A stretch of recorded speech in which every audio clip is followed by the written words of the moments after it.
Certainty of death, small chance of success. What are we waiting for?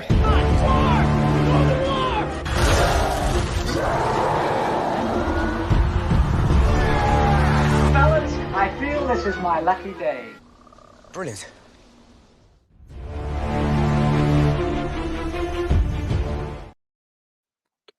Hey, and welcome to another episode of Rankum. Unfortunately, this is going to be interesting because we're doing classic horror. Unfortunately, the panel we did have, life found a way, and we had a lot of people pull out. So, and I had one left by the end of it. But what I've decided to do is because I'm one of those people who don't like getting people onto a stream and then go, oh yeah, we just can't do this because we don't have anyone. So basically, it's going to be all Haley's decision on what makes this list. But I mean, if there is anyone watching who is a fan of classic horror movies and wants to get on, send me a message. I'll send you the link and all that, and we'll get you on. But for now, we're going to actually first off. I'm going to bring up the poll for last week's episode of comic book movie sequels. And as you can see, like the poll pretty much agreed that Men in Black 2, Batman Forever, and Captain America the Winter Soldier are all in the right place. Dark Knight ended up number one, which took out Avengers Endgame. Things moved around, but most of all, it's. I mean, there's a lot of people unhappy with some of the ones that made it on. That's understandable. That's standard. But with that being any further ado, go get on with this. Haley, what is your number 12 classic horror movie that? I just want to say I got so ready for this. I got my Nosferatu shirt on. I got my pumpkin cup ready. I had my list perfected just to find out it's going to be all my show.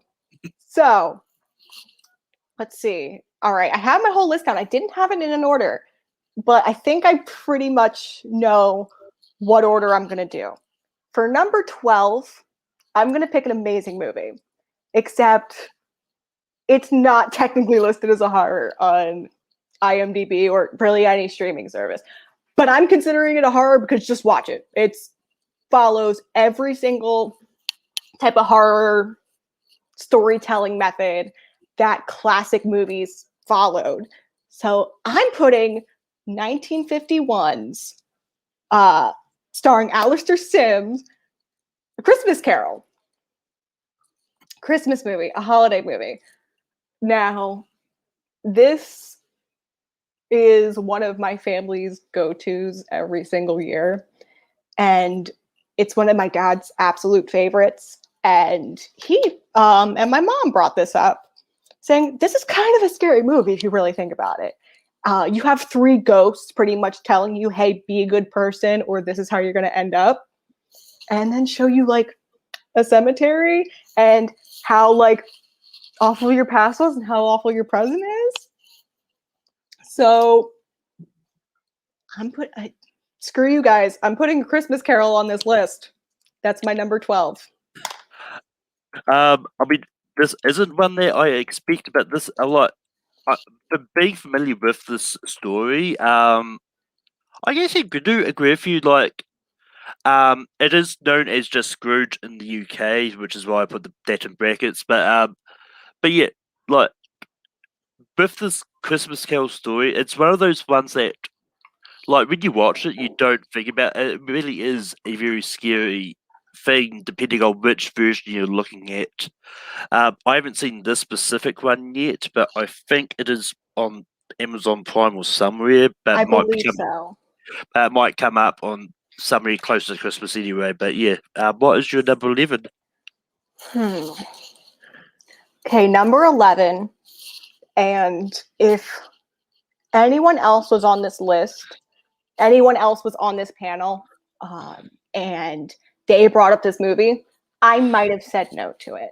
Because to me, it doesn't age as well as some of the classics on here. But at the time, apparently it was great. I don't know. I wasn't alive for it. But that's going to be 1958's The Blob. It's basically a giant thing of sentient earwax taking over the city. Now, I know it's not sentient earwax. It just looks like a big thing of earwax. And it was very distracting, kind of weird. I wasn't able to follow the storyline that well, not because it was like hard to follow. It was just, didn't hit, kind of boring, but apparently it's a classic. So I put it on this list just to kind of respect it. Also, it's Steve McQueen, so kind of have to. But number 11, putting The Blob. Yeah, I mean, I'm vaguely familiar with this. I believe this was parodied in Treehouse of Horror. With Homer does the big blob creature, and this is another one that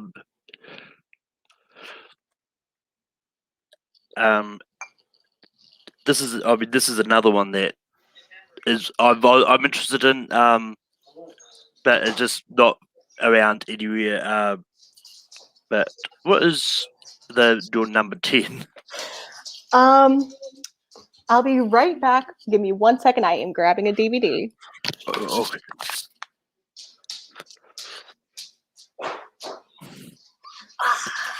So I picked up, to prepare for this, a wonderful 6-movie set of classic monsters.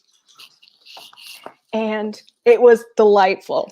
I have seen a couple of these already, but it was nice to like refresh myself and just have an excuse to watch it. And the one that was on this that I'm putting, I will stop you right there. We've got Kevin. Hey. Sorry for being late. It is all good. But it's one of those ones that the first 2 picks I'm staying on here. So just to refresh, Kevin, what's already on this list. We've got A Christmas Carol, also known as Scrooge, on here because, as Haley pitched, it is a scary movie when you think about it. Okay. And we've also got The Blob on here so far. All right. So now that you've just joined us, what is the next movie you're going to bring up? The movie I would like to bring up first is the one I just watched. Is The Curse of Frankenstein. Terrence Fisher's 1958 1950. I think it's 1958 if I'm not mistaken. Sorry. 1957 film. But no, Peter Cushing, Christopher Lee on the same screen. Peter Cushing plays a great Victor Frankenstein, and where Christopher Lee plays, I think, a great creature.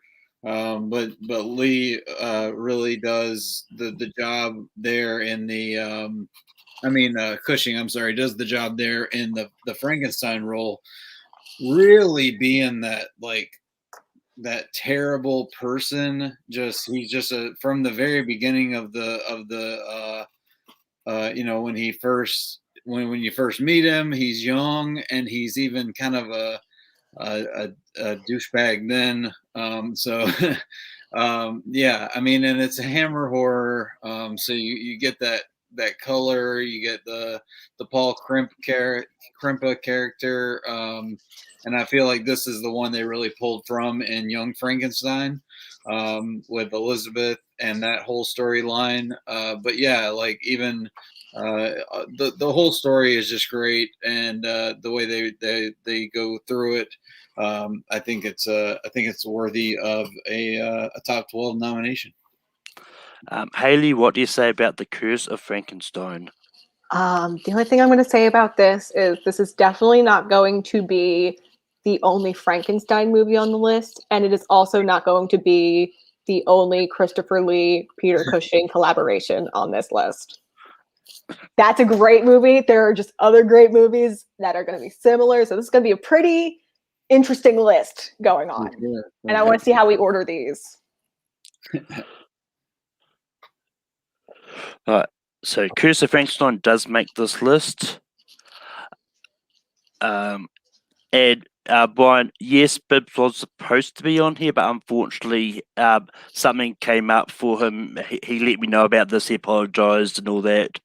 But I'm going to try and get him on next week for 60s. And yeah. But yeah, I just forgot to take it off the thumbnail. So this is sponsored by Critically Acclaimed. But Haley, what did I cut you off on talking about before? So actually, when we added the Curse of Frankenstein, made me change my answer. I want to bring up this one now. I want to bring up the other Peter Cushing, Christopher Lee staple. And here's the thing with this. I, as a book fan, did not like this movie, but as a movie fan, I'm obsessed. It is the 1958 Horror of Dracula. It takes so many strange turns from the book, but it gave us the classic horror staples we have today. This is where you see the aversion to daylight. This is the first time you see a vampire with canine fangs. Bela Lugosi was supposed to have them, didn't have them. Dracula did, though. And it's a solid movie. It's shot beautifully. It's the effects, I mean, for a 50s movie, pretty good. And if you've never read the book, you would love the story. So what Dracula one was that? So it was 1958 Horror of Dracula. Horror of Dracula. Kevin, what do you say about the Horror of Dracula? Yeah, this is a great one. I had this on my list for sure. It spawned 8 sequels. So yeah, this one is another, like she said, Christopher Lee, Peter Cushing mashup. But yeah, this one is definitely, I think it was ranked really highly on the best British films ever list. So yeah, this one definitely has to go on the list. All right. Horror of Dracula does make this list, and we move over to Kevin. I'm going to do a comedy ish movie. It is the horror Abbott and Costello Meet Frankenstein. So already bringing up another Frankenstein movie. But yeah, Abbott and Costello Meet Frankenstein is kind of the first of their Abbott and Costello Meet series. So I love how they started that. It was a co-bill with Abbott and Costello Meet the Killer Boris Karloff.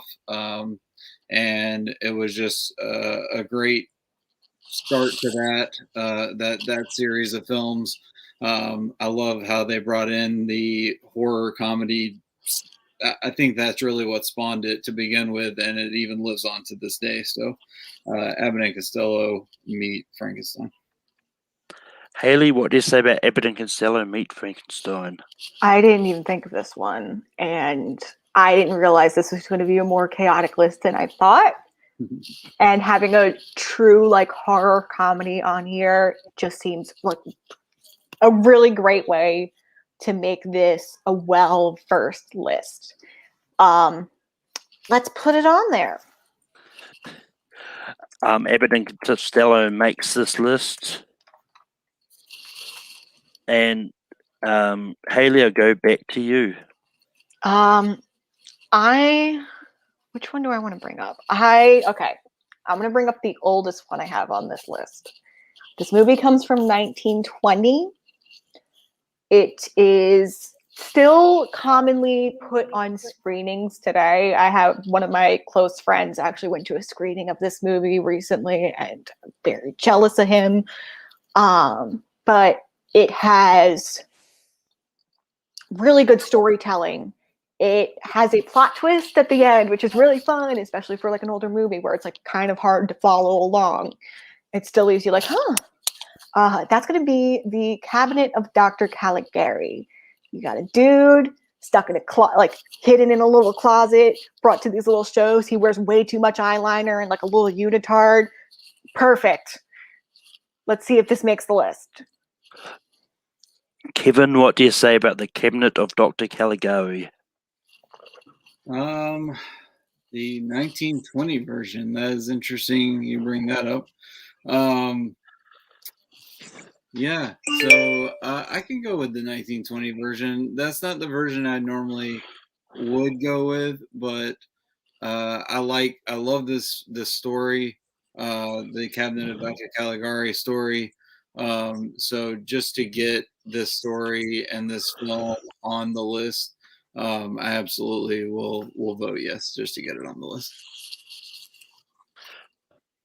Cabinet of Dr. Caligari makes this list. And this is one that I am interested in checking out at some stage, because it was actually Bibbs that I found out about this, because he did an episode of the Rocky Horror episode 0 on the Cabinet of Dr. Caligari. It just sounds so interesting. Classic movies are not easy to find anywhere, but this is one sounds I think interesting. this is on Prime. It was on Prime for a while. It might still be. I mean, like for Prime, for me, there's a Sure. but there's a whole bunch of 60s ones there, so it's good for me for next week. But anyway, Kevin, what is the next one you're going to bring out? My next one is going to be the 1956 sci-fi horror film Invasion of the Body Snatchers. It's not the one that you normally think of with what's his name? I'm blanking at the moment. Sorry. Daniel Craig? No, the 78 film, the 78 version has what's his name? Donald Sutherland in it. Yes. That more people are accustomed to. But I did watch this version and I really liked it. The score is really fantastic, honestly. Carmen Dragon is the name of the composer.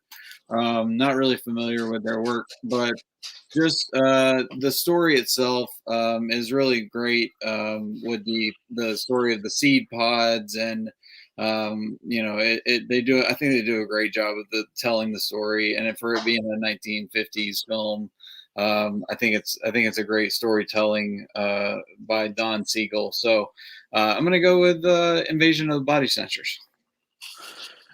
Invasion of the Body Snatchers is on the table. Haley, what do you say about that? I don't know what you want to do about this. I have not seen the movie, nor have I seen the Donald Sutherland version. So I don't really know what to work with here. So Malcolm, make your own judgment. Yeah, no, it's all good. Like, one thing, as I said to the panel, as I said to Haley before this, like, I've not seen a lot of classic horror movies. There's only one I've seen. I'll talk about that if it comes up. Yeah. Okay.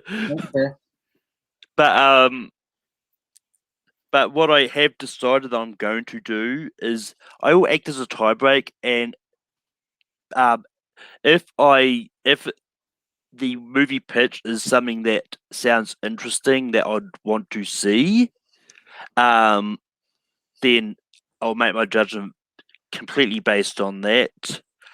But unfortunately, with this, I am going to say no to Invasion of the Body Snatchers.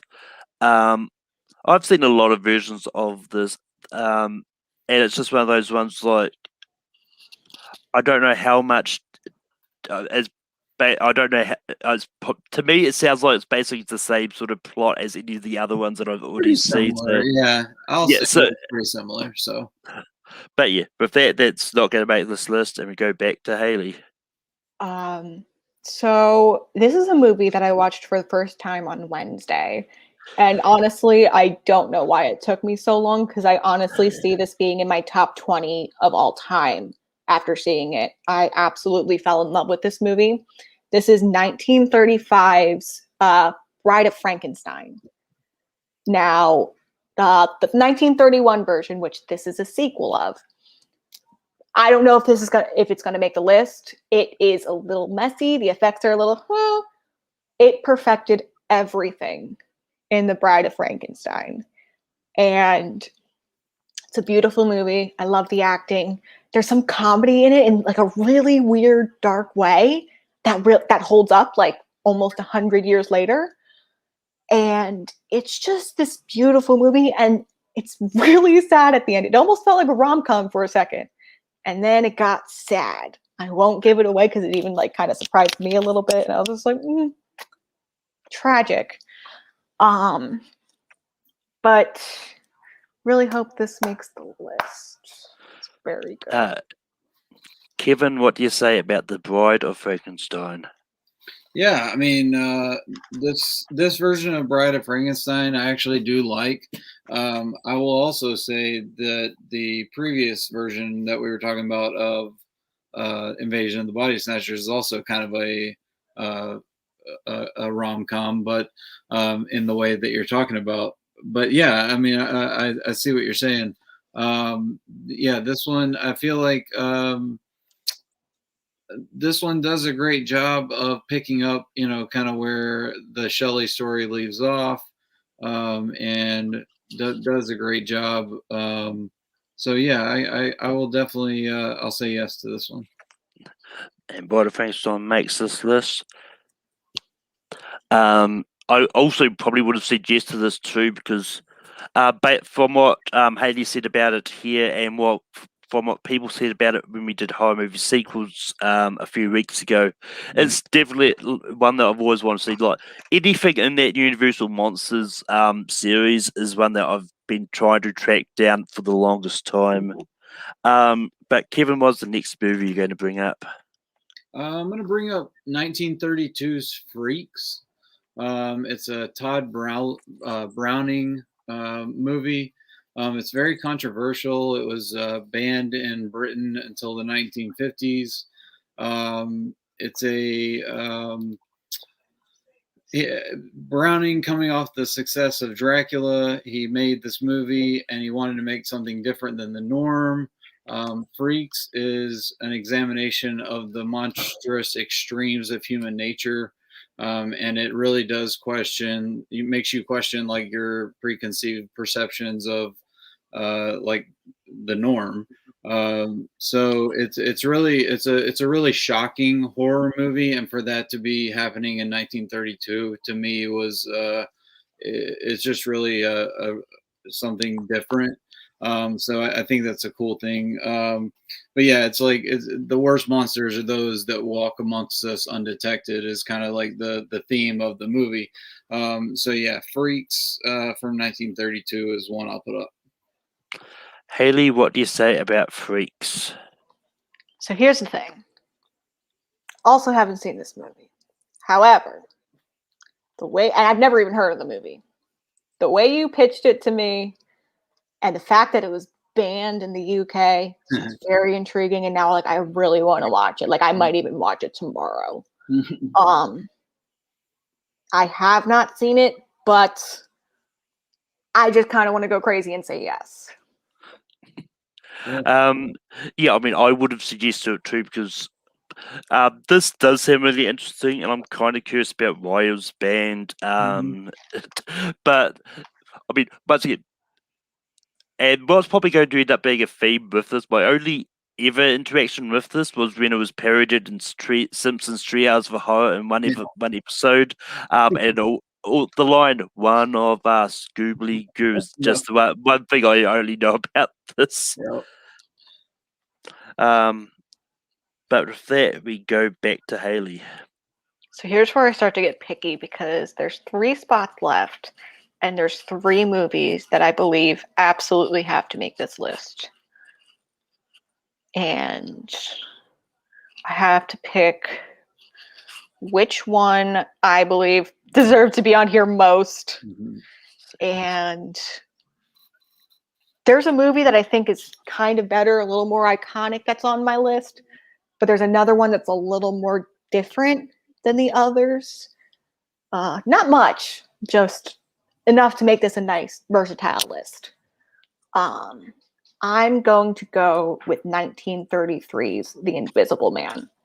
So when I was watching all of these Universal monster horror movies, and this one really stood out as different because there's a lot of like tragic accidents or like a well-intended monster that is seen as socially reprehensible. The Invisible Man's just an awful dude. He is straight up a menace. There are some amazing effects in this. Like, not even just like, oh, amazing for the time. No, like, it looks amazing. It is a beautiful movie. There's a really good train scene. The invisible effects they have on this man is god tier. So I'm going to nominate The Invisible Man. Kevin, what do you say about The Invisible Man? Yeah, I've always loved the Claude Rains version of The Invisible Man. It has been like a go-to of mine as long as I've been a horror fan. Definitely a top of definitely it belongs in this list.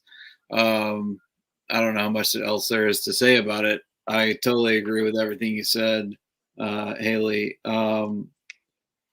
I wish there was. I wish it was like a little longer, but you know, it does. It definitely holds up, and you know, I do like the current remake, but yeah, it definitely is a treasure of its time. 1933. I mean, that's a some great effects for 1933. So, Invisible Man is a definite yes for me.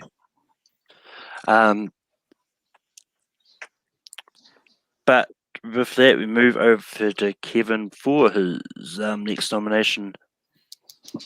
My next nomination will be Nosferatu, A Symphony of Horror, the F.W. Murnau version. So this is the you know, it's got a lot of like, it's a German set film, obviously. It's the one that you've seen, the Nosferatu character with Max Schreck as Count Orlok. That is like my go-to for Yes, there you go. Thank you. Oh, yes, I was gonna say, perfect. I've always loved it. It's ever since I've seen it, it's just been like everybody kind of wants to go to the Gary Oldman version of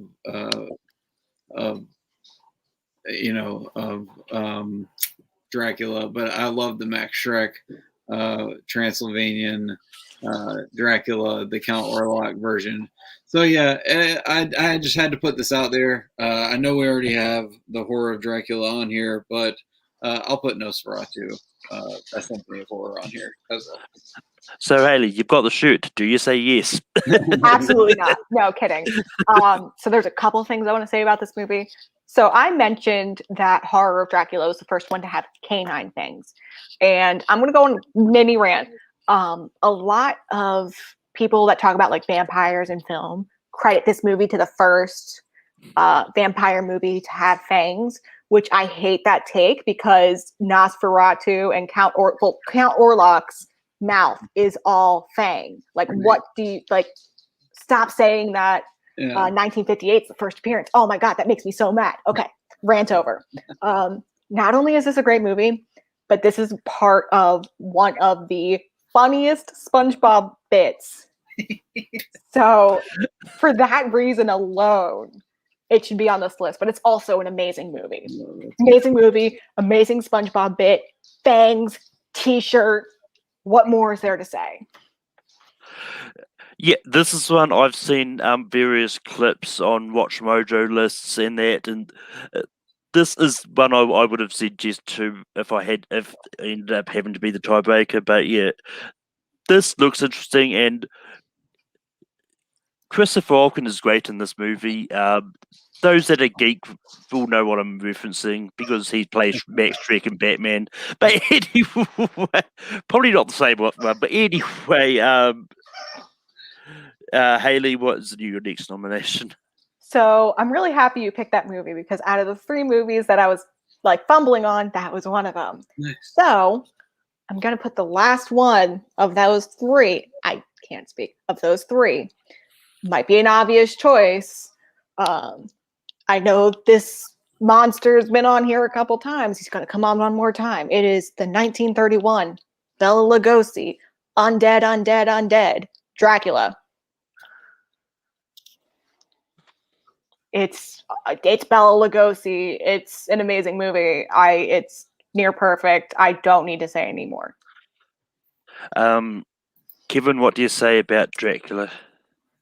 Yeah, I mean, there's not a whole lot you can say about this version of Dracula. I mean, he brings a legacy of almost like sexuality, I guess, to Dracula instead of just being scary. But yeah, he put influence on Christopher Lee's Draculas in the Hammer series. And Gary Oldman's and the Francis Ford Coppola's adaptation. So, I mean, he even based his on the voice the same as Lugosi. So, I mean, this is a huge one for me as well.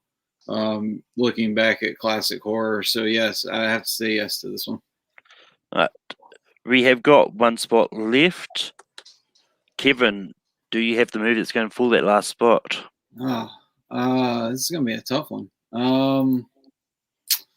Let's see. I'm gonna go with.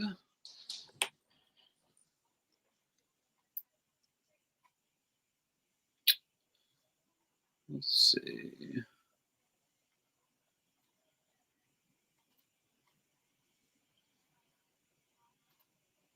I'm gonna go with the Phantom of the Opera. I feel like the 1925's version, you know, when you talk about horror, the Lon Chaney Sr. installment, it really just plays on that title of, you know, you think terror, you think medieval torture chambers, and you think of this. There's this beauty, grandeur of the stage and the characters and all that, but the Phantom of the Opera, Lon Chaney does such a great job of portraying this character and takes this love story and makes it into a monster movie and basically created like a subgenre in itself that Universal would end up using for years to come. So yeah, I think I think I'll try Phantom of the Opera. Haley, what do you say about the Phantom of the Opera? I could go on for hours about this movie. When I was in middle school, I had this really big obsession with the 2004 movie musical, Joel Schumacher. I don't know what you were doing there, but I was obsessed with the musical. I became so obsessed that I had to find out everything about this musical. I read the book. I watched the movie, this movie that we're talking about. And I ended up hating that musical because of watching the source material. I don't know how you see this and go, wow, this is kind of romantic. This is a terrifying horror movie, and the effects are beautiful. It's haunting. It's freaky, kind of these chills going down your spine. It's not romantic. There doesn't need to be any music in it. It's Phantom of the Opera. I'm so happy this was able to make the list. I didn't think it was going to make it, but it did. Yes. So that's the list. So just going to there. I'm going to make the executive decision that we've already got 12 and 11 placed, so I might keep them there just because we already announced that they were 12 and 11. I don't really want to change that. Oh, So yep. So the other 10 we are ranking: the Curse of Frankenstein, the Horror of Dracula, Abbott and Costello meet Frankenstein, the Cabinet of Dr Caligari, the Bride of Frankenstein, Freaks, the Invisible Man, Nosferatu, Dracula, and the Phantom of the Opera. So I'm gonna get Haley and Kevin to write down what they think should be 10. Rest in peace, my dry board. Dry erase board, whatever you want to call it.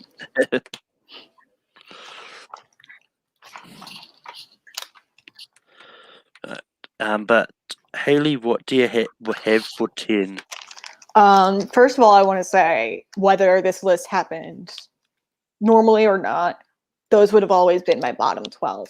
I mean, the 12 and 11.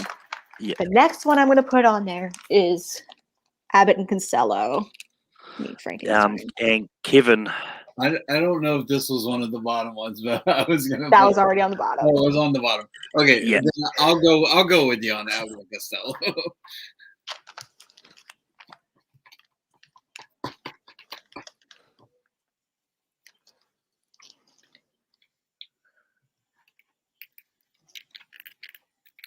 So move over to 10. One thing I like about the fact that I don't actually have to vote this time is because I get to quickly make the banners so that I have to worry about thinking. This is such a hard list because these movies are all amazing. Yeah. From here on down.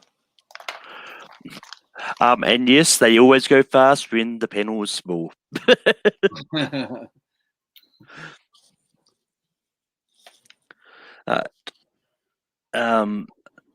But Kevin, what do you have for 9? I went with the Cabinet of Dr. Caligari. And Haley. I went with The Curse of Frankenstein. Great movie. Just. And as I stated earlier, I'm going to be the tiebreaker. So, Curse of Frankenstein, Cabinet of Caligari.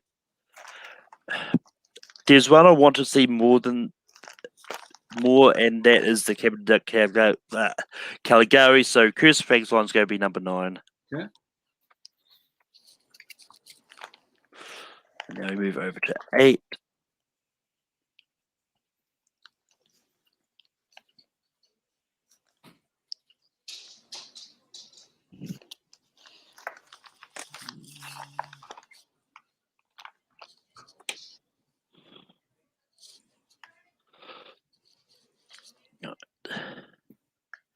And I don't know why I was about to count down. This isn't a trivia match. Haley, what do you have for 8? Is the correct answer Cabinet of Dr. Caligari? Yeah. Kevin. I changed my answer to The Invisible Man.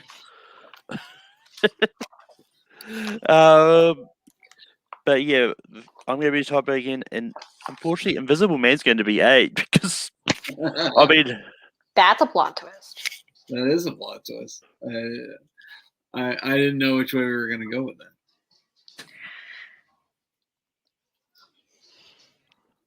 All right. Now we move over to 7. And it's going to be interesting to see if anyone changes their mind. Kevin, what do you have for 7? Oh, I will go with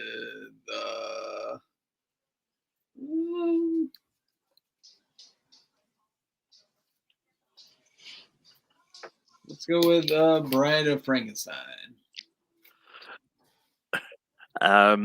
Haley. 1 second. Okay. Cabinet. Don't Caligari. Put that man back in that closet.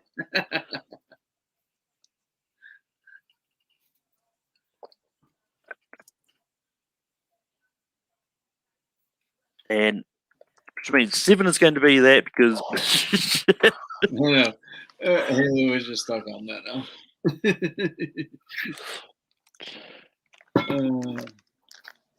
All right, so now that one's going. Okay. I mean, as much as I really want to see Cabinet Dr Caligari, Bride of Frankenstein still higher on my want to see the list. It's like she said, they're all great though. At this I point, mean, like I could make When I them all look at the number one. list over here, I'm like, oh man, that one's so good. I mean, but with that being said, Haley, what do you have for 6? Only because I haven't seen it, freaks. Kevin. I went back to Bride of Frankenstein.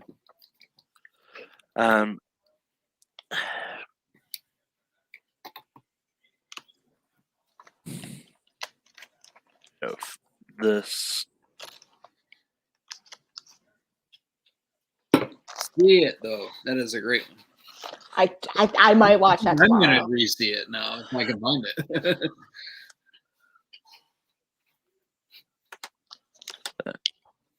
Just to recap what we've still got here, we've got The Horror of Dracula, The Bride of Frankenstein, Nosferatu, Dracula, and the Phantom of the Opera. And I'm going to go to Kevin. What do you have for 5? Bride of Frankenstein still. Haley. I just banged my elbow really hard. That really hurt. Horror of Dracula.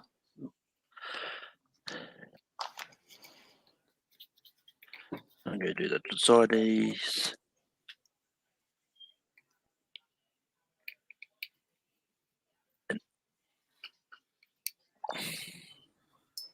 So we got.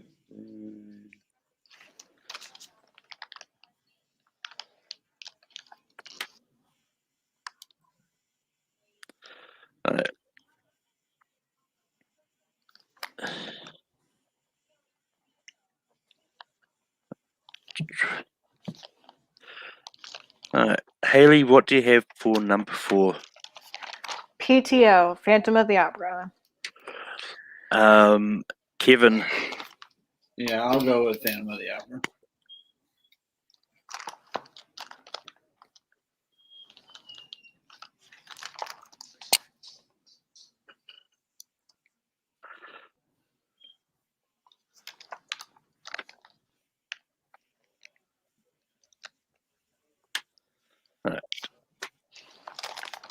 No, we've got Dracula, Nosferatu, and the Bride of Frankenstein left.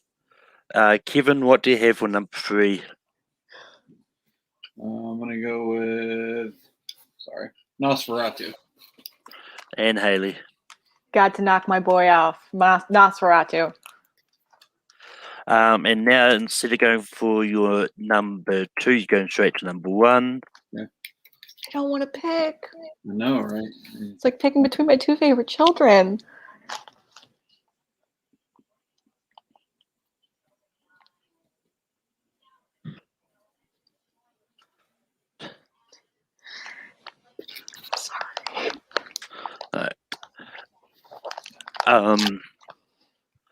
But Haley, what do you have as your number 1?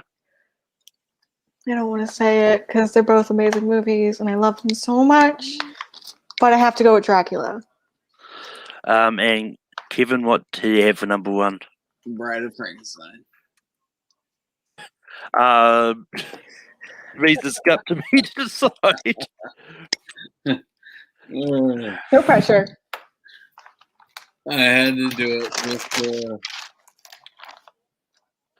You plot twist. Kevin tries to put Bride of Frankenstein low. It's his number 1. up 5 times, and then I put it as number 1. You talked me into it. Hey, I feel like I won. I know this isn't a competition, but somehow I won by doing that. But with that, I'm going to recap the top 12 of this really bizarre starting list. But with that being said, at number 12, Christmas Carol, Scrooge from 1951. We've got 1958's The Blob. At 10, we've got Abbott and Costello Meet Frankenstein. At 9, we've got The Curse of Frankenstein. At 8, we've got The Invisible Man. At 7, we've got The Cabinet of Dr Caligari. At 6, we've got Freaks. At 5, we've got The Horror of Dracula. At 4, we've got The Phantom of the Opera. At 3, we've got Nosferatu. At number 2, we've got Dracula. And And at number 1 is Bride of Frankenstein. Can't be mad at that.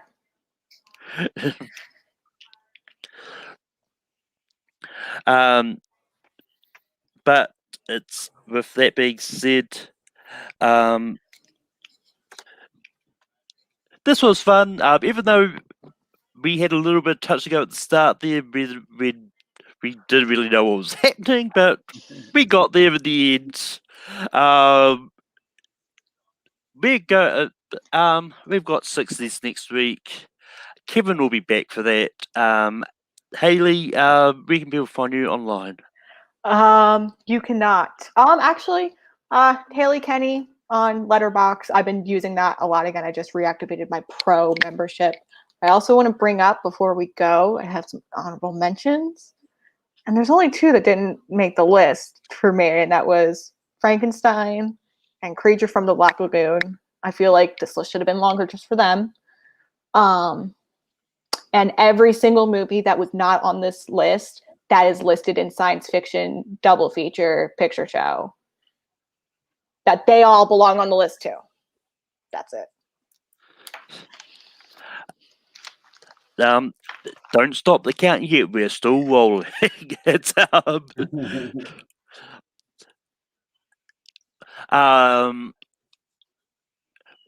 but Kevin, where can people find you online? You can find me on TMG Trivia. I am the commissioner of the TM Geek. I'm sorry, I can't speak tonight. TM Geek. We just did our first ever Geek for All, which is our free for all, which was pretty awesome. So check it out this Sunday, because we're gonna have 2 tournament play-in matches, and we're gonna have our championship match between Joe Farrelly and Robert Kastner, and then at 7 p.m. we'll have the Geek for All will air for everyone, and I want you all to vote for who you think is the MVP, because the MVP wins a monetary prize, an Amazon gift card. So everybody check that out. And Brian wants everyone to know that Kevin's also in the Disney Pixar Fan League. But appreciate it, Brian. But with that being said, you can find me on Tape 3. I host Rankum every Saturday. Moving on to 60s. Hopefully I'm getting Bibs on for that. He will get back to me later in the week. But beware of Kevin there. We've got a few other people jumping in there as well. You can find me doing late night on Sundays. It's not going to be tomorrow now. The Boy Meets Real topic is going to be the week after. I had something come up that I just couldn't do it. You can also find me over on Full Metal. I host Classic on Sundays as well. As well as Full Metal Random. This week is a Friends match. But with that being said, I'm all over the place. And until next time, keep listening, shit. And I can't wait to see people's reactions.